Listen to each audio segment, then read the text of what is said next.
Црн биланс на македонските патишта во изминатите 24 часа. Едно лице го загуби животот, а две се тешко повредени во 3 одделни сообраќајни несреќи во Скопје, Кучани и на патот кон Дебар. Најтрагичната несреќа се случи рано утринава на крстосницата во автокоманда, каде 45 годишен возач им подлегна на повредите откако со своето возило излетел од коловозот. Оваа серија инциденти доаѓа во период кога надлежните ги прават последните подготовки и тестирање на системот SafeCity. Камерите ќе регистрираат 4 видови на прекршок кои се едни од најчестите причини поради кои доаѓа до катастрофални сообраќајни несреќи.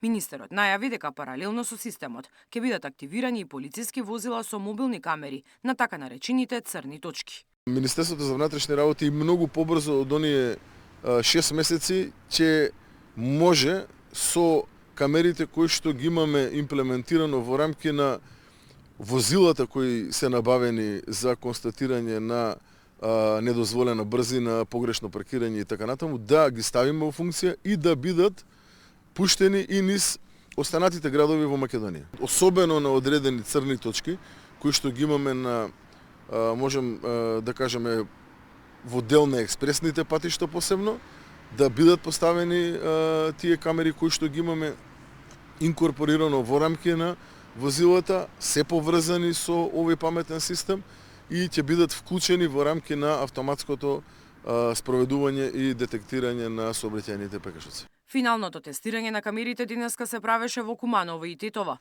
Минимални отстапувања покажуваат проверките на камерите кои ја мерат брзината на движење.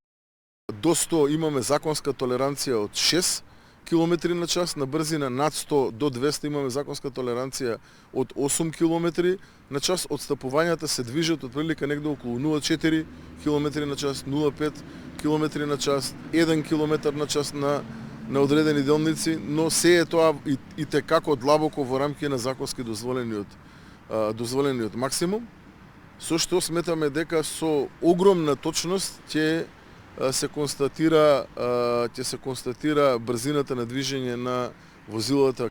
Во петокот собранието ги изгласа измените на законот за прекршоци кои овозможија SafeCity да профункционира од 1 февруари.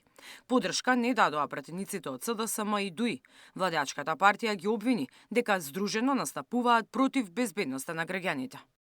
Але и Венко додека беа на власт си другаруваа во криминални шеми со местење тендери и други слични активности.